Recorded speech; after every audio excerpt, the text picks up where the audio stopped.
అయితే ప్రియసోదరా, దేవుని యొక్క వాగ్దానాలు, సమాధానకర్త దేవుడు సాతాను మీ పాదముల కింద అతి శీఘ్రంగా అణగదొక్కించును. వాగ్దానం ఉంది కనుక భయం లేదు. యెహోవా తమకు దేవుడు కాగల ధన్యులు, ఆయన యందు ఉన్న వాళ్ళకి భయపడడు. తెలుసునా, ఎక్కడ సమాధానం ఉండదు, ఎక్కడ సంతోషం ఉండదు. నీతిమంతుడు సంతోషంగా ఉంటాడు. ఎందుకు జగడాలు ఉంటాయి, ఎందుకు పోట్లాడుకుంటారు, ఎందుకు ఆత్మహత్యల కొరకు ప్రయాసపడతారు? ఎక్కడుంటా కూర్చోబెట్టి ప్రార్థన చేస్తే అద్భుత కార్యములు సృష్టించాం. దేవుడు మాతో ఎన్నో కార్యములు ఇప్పటివరకు చేస్తున్నారు. ఇప్పటి వరకు కూడా చూస్తున్నాను. నేను అద్భుత కార్యములు చేయగలిగిన వాడు నేను ఆయన కబు నా గొర్రెలను నా స్వయను అవి నన్ను వెంబడించు. నువ్వు వెంబడించబా, ఆయన ఆత్మనికి ఇస్తాడు. తెలుసునా ప్రియ సోదరా, నువ్వు ఎలాంటి వ్యక్తివైనా సరే, ఎంత చెడిపోయిన వ్యక్తివైనా సరే, ముసుగేసుకుని మాత్రం రావద్దు. ముసుగుది ప్రభువా ఇదిగో నా స్థితి. యోహాను మొదటి పత్రికలో 1వ అధ్యాయంలో రాయబడింది, మన పాపములను మనం ఒప్పుకున్నట్లయితే ఆయన నమ్మదగిన వాడును సమస్త దుర్నీతి నుండి మనల్ని విడిపించి మనల్ని పవిత్రులుగా చేయడం. యేసు రక్తం నిన్ను కడిగి పవిత్రపరుస్తుంది ఎప్పుడు నువ్వు ఒప్పుకున్నప్పుడు. అందుకని ఎంతకాలం ఉన్నా కూడా నీ ఇంట్లో సమాధానం ఉండదు, ఇంట్లో అంతా దరిద్రత వ్యాధులు ఎందుకు ఉంటాయి? నువ్వు క్రీస్తు యొక్క స్వరమిని ఆయన వెంబడించలేకపోతున్నా. ఏ సన్న స్వరమల్నా నీవెప్పుడైనా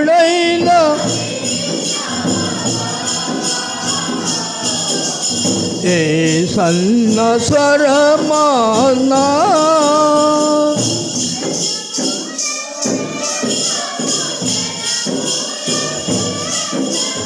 బలమైన ఉరుములతో బలమైన మూల శబ్దము బలమైన ఉరుములతో కలసిన స్వరము నిలసిన యేసు. సోదరా, దేవుని స్వరం వినాలని మంట ఎవరికి ఉండదంటే క్రీస్తుని కలిగిన వారికి ఉంటుంది. ఆయన వాక్యుని ఆయన వెంబడించే వారికి ఉంటుంది.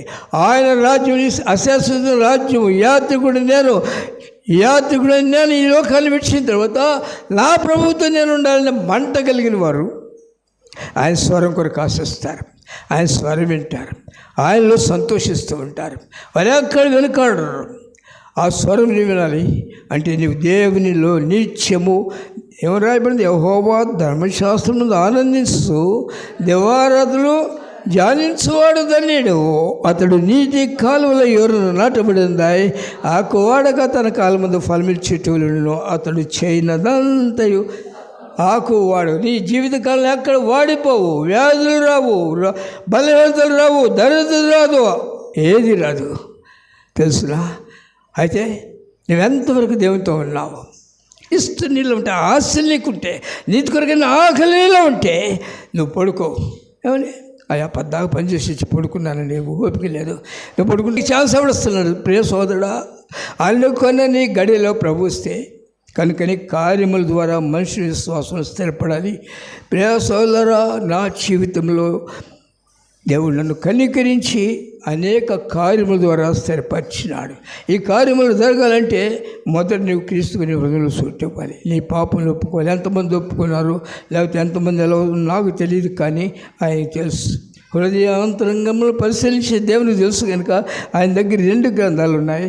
ఒక గ్రంథంలో పేరు నేను చేసేదంతా రాస్తూ ఉంటాను. ఎక్కడున్నా నేను, ఇక్కడ ఎవరు లేరు, అటు ఇటు చూస్తావు, ఇక్కడ ఎవరు లేరు, ఏం చేస్తావు?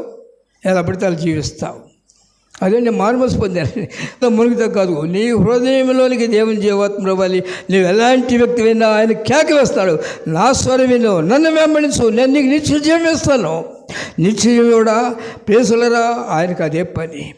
అరణ్యంలో ఉన్న నీవు సిలువను మోయాలి, అరణ్యంలో నీవు శ్రమలైన నిందలను భరించాలి. ఎందుకంటే అరణ్యంలో ఎక్కువ కాలం ఉండము. అరణ్యంలో కూడా అద్భుత కార్యాలు చేశాడు దేవుడు. ఎర్ర సముద్రం రూపాయలు చేశాడు. తెలుసునా?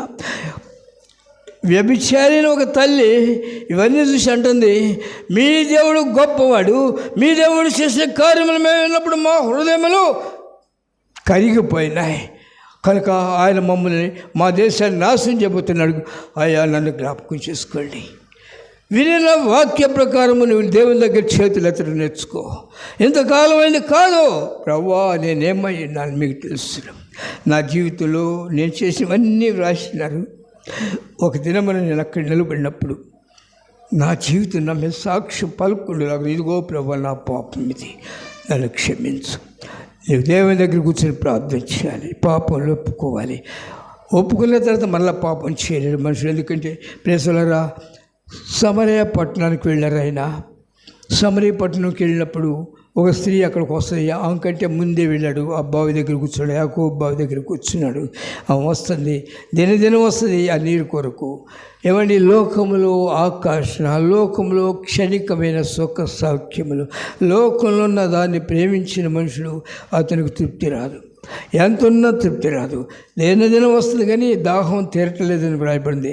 అయితే ఆయన అక్కడికి వచ్చి అడుగుతున్నాడు, నాకు దాహములకు కొంచెం నీరేవు. ఎవరిని అడుగుతున్నాడు? చెడిపోయిన వ్యక్తిని అడుగుతున్నాడు. కొంతమంది ఎవరైనా పాపంలో ఉంటే వాళ్ళ దగ్గర బావండి, వాళ్ళని అంటుకమ్మాము. ఏమండి, యూదులువా నీవు, పరిసయ్యుడు నువ్వు. ఎలా ఒక మనుషుడు బలహీనైనప్పుడు అతని దగ్గరికి వెళ్ళాలి. వెళ్ళాడు యేసు ప్రభువా. ఎవరు రాయబడింది? యోహాను సువార్త 4వ అధ్యాయం 4వ వాక్యం ఎవరు రాయబడింది? ఆయన సమరయ మార్గమున వెళ్ళవలసి వచ్చాను. ఎందుకు? ఒక వ్యభిచారం ఉంది అక్కడ, ఆయన బాగు చేసుకోవాలి. ఆమె బాగు చేసుకుంటూ వెళ్ళాలి. పాపిని బాగు చేయడానికి వచ్చినాడు ఆయన. అయితే ఆయన స్వరం వినాలి. నా గొర్రెలు నా స్వరం. నువ్వు గొర్రెవే, దేవుని బిడ్డవే, నువ్వెవరు ఒక దేవుని బిడ్డవే, దారి తొలగినావు. నీ ఎదుకు వచ్చినాడు. వచ్చినప్పుడు ఆమె వచ్చింది, నాకు దాహమునికి నీరు ఇమ్మన్నాడు. యూదుడవే నీవు సమరయురాలైన నన్ను దాహమును కడుగు అంటే నేను పాపిని కదా. ప్రేసలరా, నిన్ను దాహములకు అడుగుతున్న వారు ఎవరు నీకు అర్థమైంటే ఆయన నువ్వు అడుగుతావు, ఆయనకు నిత్య జీవాన్ని దాహం చేస్తారు. నేను చెన్నీళ్ళు తాగువాడు ఎప్పటికీ తప్పగలడు. ప్రేసలరా, ఆశించింది వెంటనే, ప్రభువా నాకు కావాలి, అది నాకు ఇవ్వండి.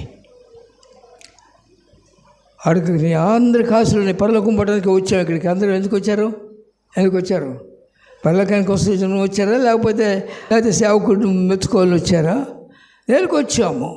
పరలోకం కొరకు ఆశించి వచ్చాము. పరలోకం కొరకు ఆశిస్తే వ్యర్థమైన దాని మనసు పెట్టకూడదు కదా. ఇవన్నీ సెట్ చేసుకోవాలి. వచ్చి నాకు పాపి చెడిపోయింది అడుగుతుంది, కానీ ఇస్తారు ఆయన. ఎప్పుడు? నీ భర్త గారిని తీసుకురా. నీ జీవితం అంతా తెలుసు ప్రభుకి. నువ్వు అనుకుంటున్నావేమో, నువ్వు ఎక్కడ ఏం చేస్తావో తెలుసు, ఎక్కడ మాట్లాడుతున్నావో తెలుసు, ఏం అంటున్నావో తెలుసు. ఒకవేళ ఏం చేస్తారు, కొంతమంది లోపల కొట్టుకుంటారు. మాకు తెలుసు బాగా. 2 భార్యాభర్తలు ఉన్నారు.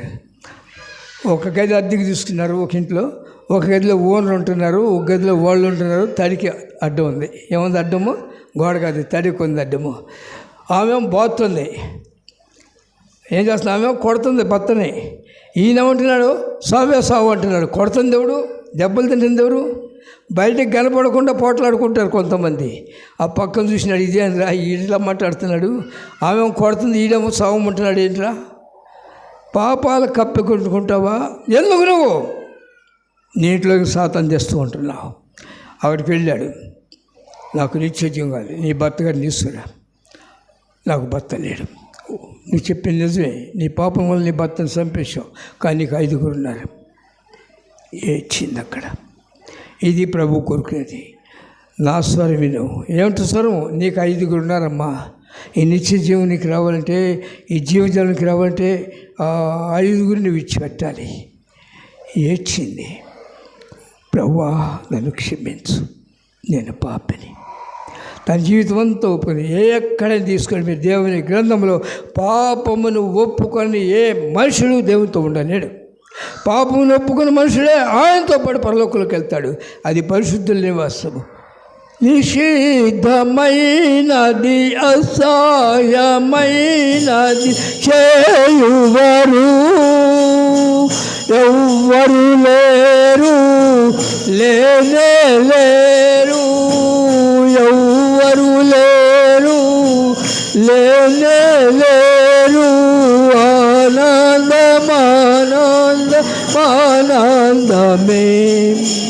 ఆనందమానందమానందమే.